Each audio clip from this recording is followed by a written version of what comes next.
Let's see if I can find. It's NAMI Communicate.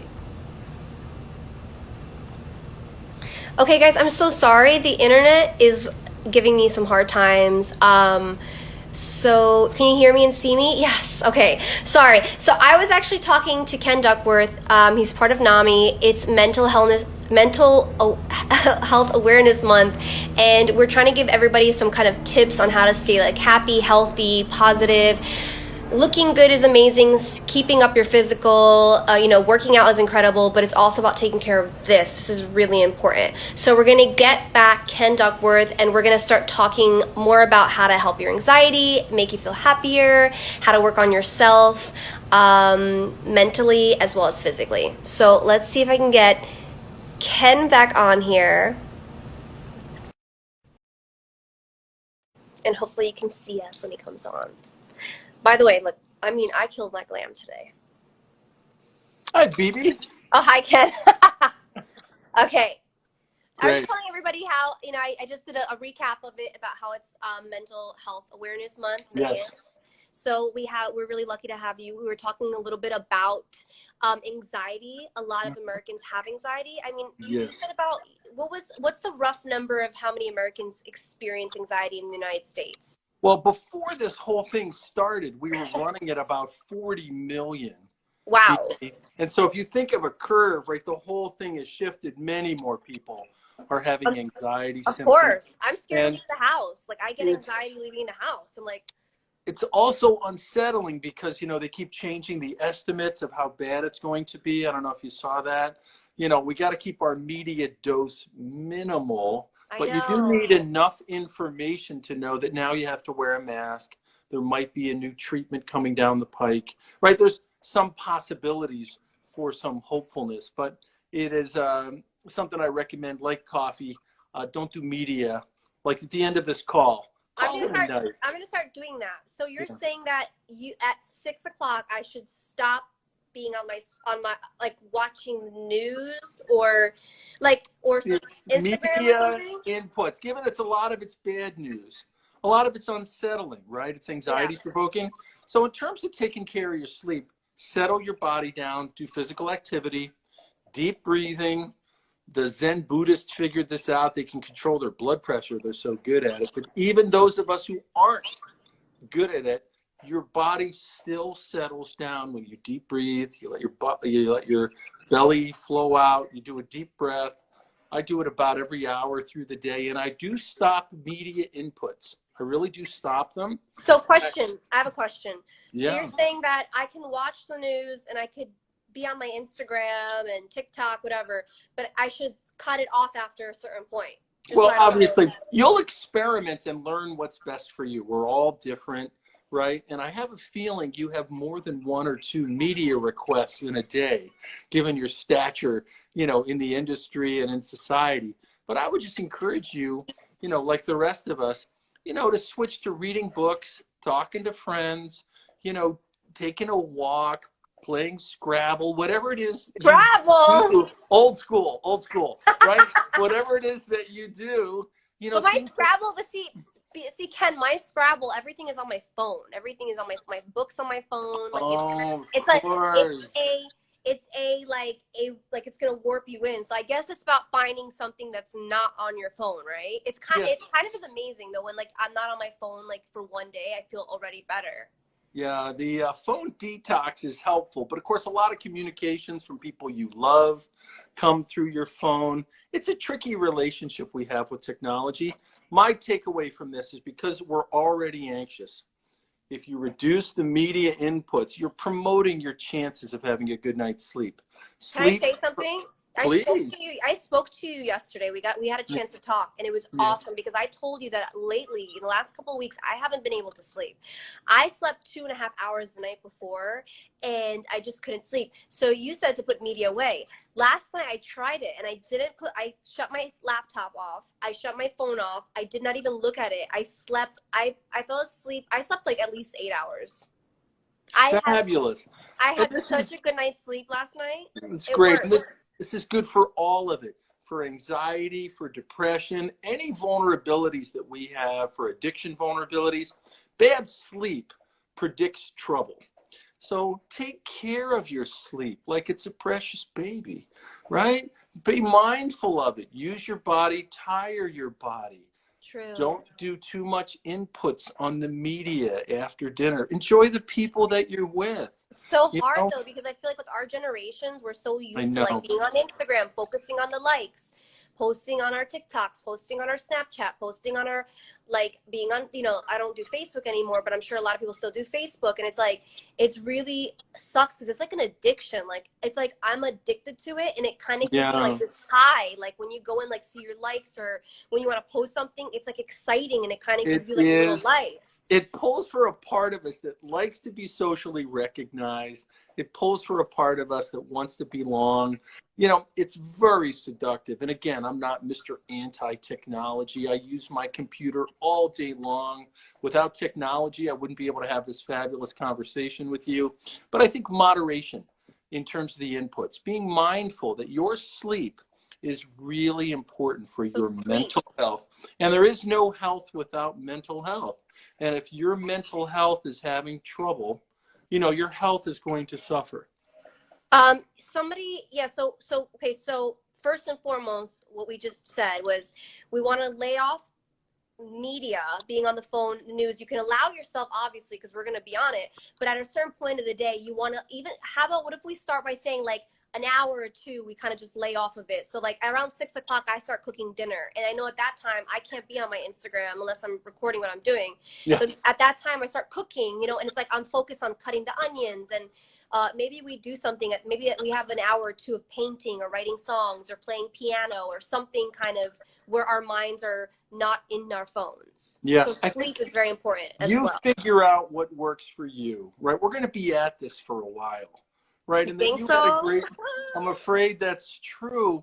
You know, this is my first pandemic, BB, and as it is for everyone's. The scientists don't know everything. The epidemiologists don't know everything. I think we can expect that this is going to be disruptive to our lives for the foreseeable future. I'm not saying years and years. I'm saying I'm not sure it's going to look the same. And so, you know, you're going to have plenty of time to adjust to. Do you become a master at board games? Are you a person who likes to hang out with your family? And watching TV can be okay, but don't watch disaster movies, pandemic I know. movies. My friends are calling me, telling me they're watching Contagion. Yeah. Again, Don't, everybody, if you have anxiety, do not watch those movies. It does not help. You want to do things that kind of like calm you down. Watch That's right. Drag Race, watch a cooking show, watch something that makes you happy and makes you feel better.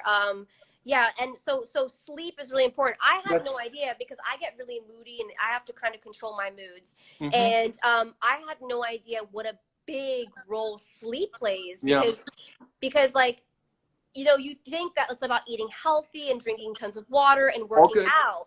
All and good. Something as simple as sleeping can affect all of that. Yeah. One of my fans just wrote, how do you deal with waking up at night with nonstop thinking from anxiety? What do you do if that happens? Yeah. So, okay. So at some point, if you're really having interruption in your life from your anxiety, I would not try to deny that. I would try all these typical strategies. So cognitive behavior therapy would say, we anticipate the future, which could be scary, but don't believe that that's going to happen. If you can't correct that on your own, you know, mental health practitioners are doing video visits. Now, I just said don't use technology, right? I'm full of contradictions. But mental health practitioners are using video visits. It's the fastest pivot in America.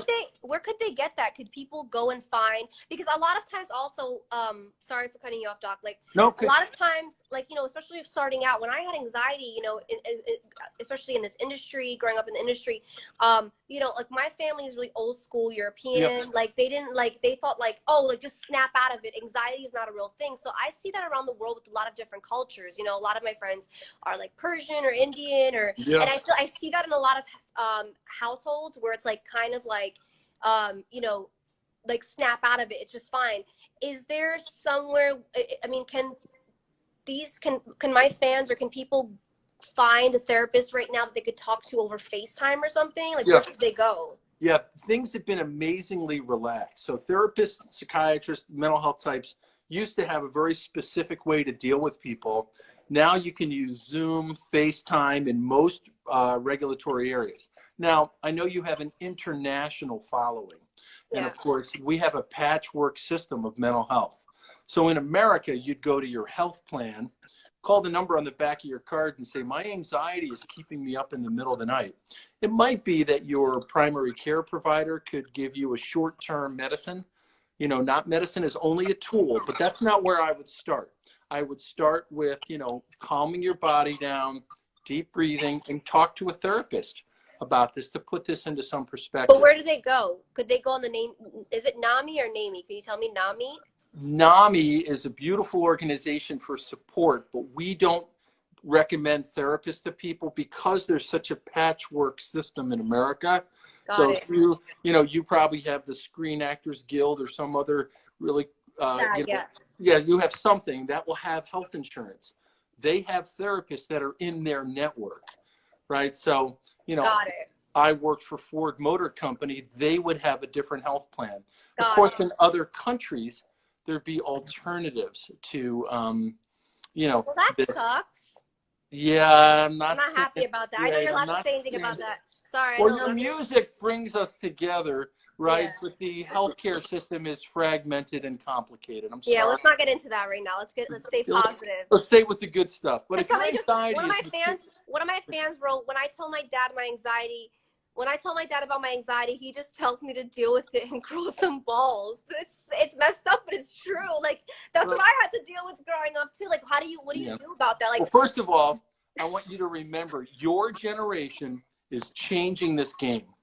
You should be very proud of your generation. You're more open about it. You seek help quicker. This is part of the human experience. My father had bipolar disorder, and he lived in a time before NAMI. We didn't talk about it inside of our family, much less out in the world, right? So, he was living with this vulnerability. He was a wonderful person with a terrible illness, but we didn't have a space to talk about it. We were hoping it would go away. So that's my generation. Obviously, I've got gray hair, but I still like your music. But your generation is showing so much progressive thinking. This is part of the human condition. Anxiety, depression, these are human vulnerabilities. And I think it's really important. Oh, I think I lost him. Can you guys see him? Hello, Doc. Hi. Doc, are you there? Hey, I lost you. Sorry about that. So anyway, I think taking good care of yourself, getting mental health support when needed, these are strategies that you can employ, and be proud that your generation is changing the conversation. Yeah, right? I still meet people and they're like, oh, I can't go to a therapist because that's going to mean I'm crazy, or I can't see a psychiatrist. I have a question. A lot of times people, when they have anxiety, they'd go to their primary doctor.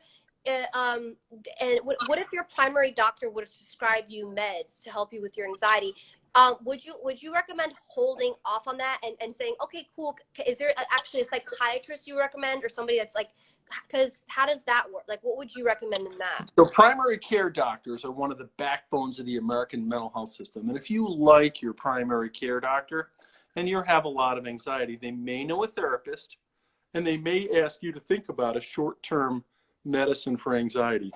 Medicines for anxiety are not long-term strategies. That's very important. So you'd be using it to get you through something short-term. But you don't need a psychiatrist unless you have a more complicated experience, right? Most antidepressants in America are prescribed by primary care doctors. Most people like their primary care doctor. Most kids love their pediatrician. Well, I guess psychologists, right? Like, I have a psychologist and I have a psychiatrist. A psychologist talks to you about, if my fans don't know, a psychologist will talk to you about, working on, methods of helping you get through certain things that are making, being tough for you, things that are tough for you. You may have you may be OCD, or scared about something, or fixing your negative thoughts, or falling into a hole. So I talked to my therapist my psychologist on stuff like that, and then the Yeah. psychiatrist is allowed to prescribe medication. So I'm a psychiatrist. I went to medical school, but I like talking to people. So psychiatrists can both do therapy and medications, but oftentimes they work with people specifically around areas of interest of, you know, a specialization: eating disorders, obsessive compulsive disorder, bipolar disorder, because there's a lot of different mental health challenges that people face. And if you can get somebody who has experience with something, you're better off. And we also spoke yesterday about how, you know, finding the right medication for you is, for each person is different, right? Like it takes a second to get it right. We don't have a system to understand what medicines will work for which individual. We do know that the medicines help most of the people most of the time if you get the right diagnosis, right? Yeah. But I can't say why they work at a biological level, and neither can anyone else. We're not that good. So what you need is a relationship with someone. You trust them. You problem solve. You recognize that all treatments have side effects. This is no different than any other treatment. Many of the mental health medicines cause weight gain. Yeah. People need to know that you may not feel a sense of fullness. You need to just eat one plate and stop. Because your brain, it might be getting benefited from whatever symptom you're targeting. But, you know, our medicines are very imperfect and have side effects. They might impact one thing, but on the other side, they might impact your sense of fullness. So I tell my patients, make a plate. This is not your fault. Weight gain is part and parcel of many psychiatric medicines. I'm really sorry about that. But let's see, if you're really depressed or really anxious and it's getting in your way, you can't work, or you can't write songs, or you can't function as a mother or father, you know, you might want to consider a treatment, and you weigh the risks and benefits of all treatments, and you go for the lowest effective dose, because that's going to give you the least amount of side effects.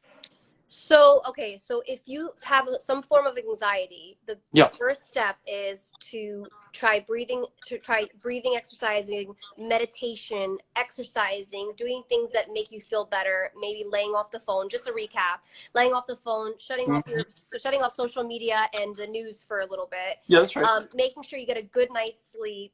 Trying to just do things that kind of, you have to be your own best friend and kind of work with yourself. And I think the one thing that I found, especially with anxiety or mental health, is you can't go against it and fight it and say, you know, excuse my language, F this. You know, like, and run away from it. I found that you have to go head on with it and be like, this is a part of who I am. I'm feeling this for a certain reason. My anxiety is at an all-time high right now because we're in a quarantine.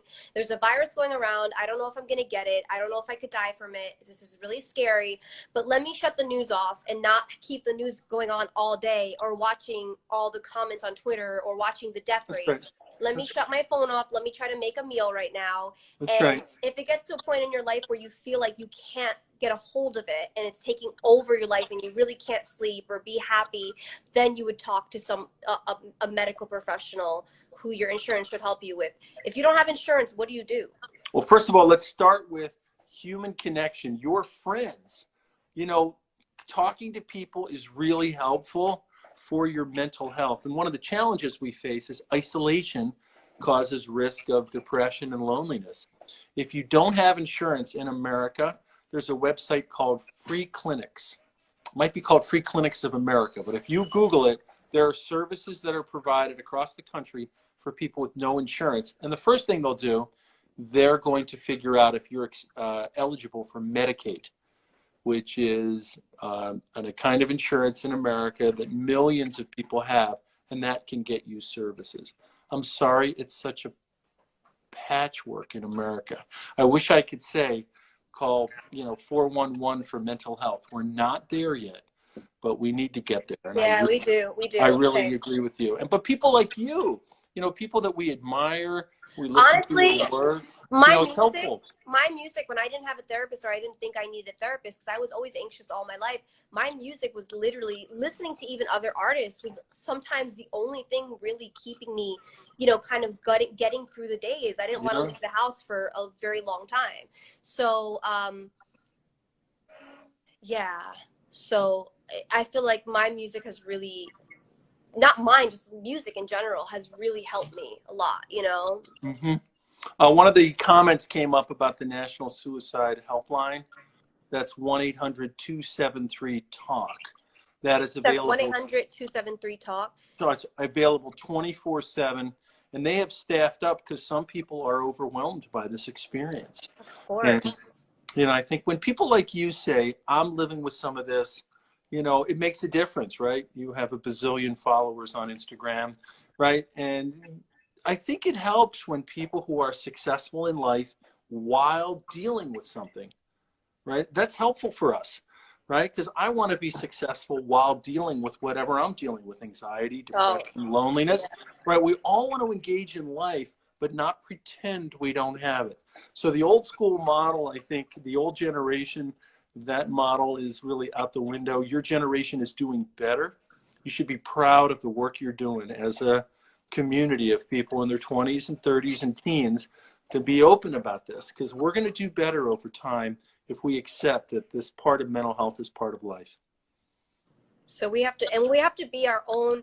I think that's being honest, but then also being our own cheerleaders in a sense. It's so hard though, especially when I've had moments where what do you do if you're home right now and you're, a mother or a teenager? What do you do right now in this very moment if you are freaked out and you are falling? Because I've been there before, where Mm-hmm. you're falling deeper in the hole, because I've had moments where I've just, gotten so negative and then even more negative and negative and negative and negative. And it feels like you're like, just like literally like digging your own grave. And it's like, how do you pull yourself out? Is there anything you could do or tell yourself to make yourself feel like it's gonna be okay? Well, Like, is don't there? believe the scariest thoughts. Let them go by like a river, right? Something bad could happen to someone I love. Something bad could happen to me. But you don't have to jump into that river and believe those thoughts. Your brain is wired to anticipate very negative things. Your brain is wired that way so you can say, oh, I better get my medicines organized. Which hospital would I go to? If someone I loved got sick, how would I communicate with them? The river of anxiety is flowing by. Don't jump in it, but it is there. You can acknowledge it. And I think, your approach is really very effective, Bibi. I think, your leadership in this area is exemplary. And I just want to thank you really for Thank you. all you're doing around mental health. I think it's great. And your music is great. I thank you. I think for my fans, it's tough. Times are tough, and I think when you really fall into the hole, what I do is I try to look at I'll think of something really silly, right? I'll just say something like just something so stupid that gets me like in a negative headspace, and I'll be like, you know what? That's not real. Mm-hmm. That is my that is a thought. That is That's right. not really, That's like, you have to think exactly of right. the You got it. anxiety. You have to think of the anxiety as these You thoughts got that it. are floating That's right. around that start making you feel like this thing is real, like it's really happening, but it's not. It's like a lie. You know what I mean? So Yeah, it's about figuring that out. But that's right. Ken, thank you so much for talking to me, It and was like, a pleasure, Bibi. yeah, and this is really helpful, and I'm going to leave this up on my page, and people can keep watching this and coming back to it. And it's really, I think it's important to have these real conversations. It's great to sit on social media and do my makeup and look really hot and prance around and put out new music, but to talk to you and to for you to give us your time is really Well, is this is really what awesome. people are dealing with right now. We're all excited about your next set of creations, but in the meantime, we're all dealing with, our own uncertainty and anxiety. And so it's good to talk about it. Thank you so much, Ken. All the best. Thank you, Bibi. Take care. Bye. Thank you. Bye. Okay, guys, thank you so much to Nami and to Ken Duckworth. I hope that helped you guys. I know times are tough and it sucks, but you can be your own cheerleader. As I said, wake up, work out if you can, or do a little stretch. If I don't feel like working out, because sometimes I wake up like super bummed out and I can't, control, you just never know how you're going to wake up one day. So sometimes I wake up and I feel super bummed out and I will force myself to do a workout. Even a stretch or a YouTube video, something just to keep yourself busy, a big glass of water. Painting. You could even draw, order some crayons for like $3-4 off of Amazon and draw on computer paper. Make drawings about how you feel. Journaling is awesome. I've been journaling so much. It makes me feel so much better. I've been doing my nails a lot. I have my simple nails actually. I'm actually about to do these ones right now. It's gonna be really cute. And just stay creative. It's really helpful. And also, we have Zoom, FaceTime. Pick up your FaceTime, pick up your Zoom, and talk to your family members, talk to your friends.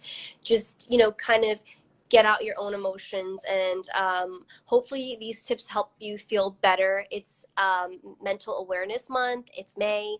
And you are strong. And I love you all very much. And you can get through anything. Love you. By the way, isn't my makeup so good? I did such a good job.